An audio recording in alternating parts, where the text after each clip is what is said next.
Près de 6 siècles avant Jésus-Christ apparaissait L'Art de la guerre de Sun Tzu, 13 chapitres formant un manifeste intemporel sur la guerre, la stratégie et le contrôle.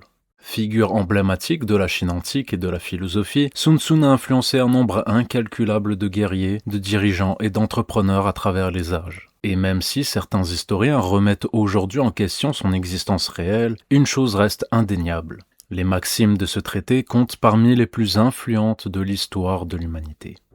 Ce que je vous propose aujourd'hui, c'est de revisiter certains de ces conseils les plus mythiques et de les réinterpréter avec un regard moderne. Ainsi, vous aurez toutes les cartes en main pour remporter vos propres batailles au quotidien. Numéro 1, l'art de la tromperie. Tout art de la guerre est fondé sur la tromperie. Quand nous sommes capables d'attaquer, nous devons faire semblant d'être incapables. Quand nous utilisons nos forces, nous devons sembler inactifs. Ici, Sun Tzu nous apprend l'art de la discrétion et du bluff. Quand vous cachez vos intentions, vos plans et vos tactiques, vous devenez plus difficile à lire et à anticiper. Servez-vous-en à votre avantage. Dans une négociation, par exemple, évitez de poser carte sur table, car votre interlocuteur connaîtra vos points d'inflexion. Ainsi, soyez discret, travaillez dans l'ombre et envoyez de faux signaux à vos concurrents pour les pousser à l'erreur.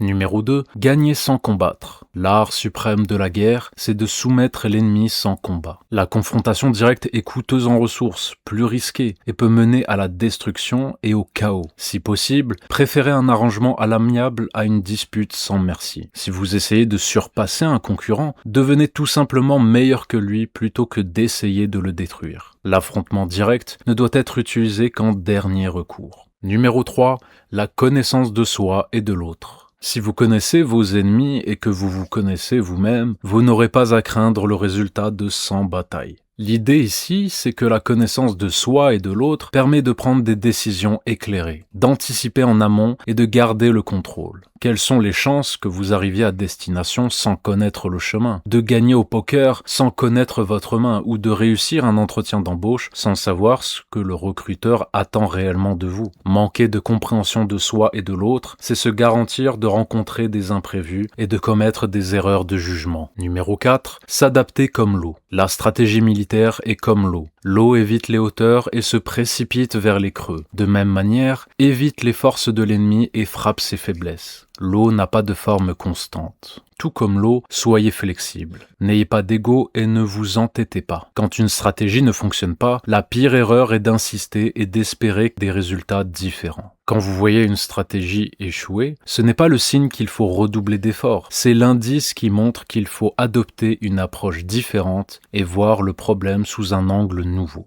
Une vieille citation illustre parfaitement ce fait. L'erreur est humaine, mais persister dans l'erreur est diabolique. Numéro 5, la vitesse et le timing. La rapidité est la sève de la guerre. Profitez de l'absence de préparation de l'ennemi, passez par des chemins inattendus et frappez là où il ne s'est pas prémuni. Dans n'importe quel projet, l'exécution rapide bat la perfection tardive. Si vous attendez trop longtemps, vos armes s'usent, vos vivres s'amenuisent et vos troupes se démotivent. Quand vous rassemblez les ressources nécessaires à une opération ou à un projet, exécutez-le tout de suite. Attendre vous fait manquer des opportunités, vous fait perdre en efficacité et en fluidité.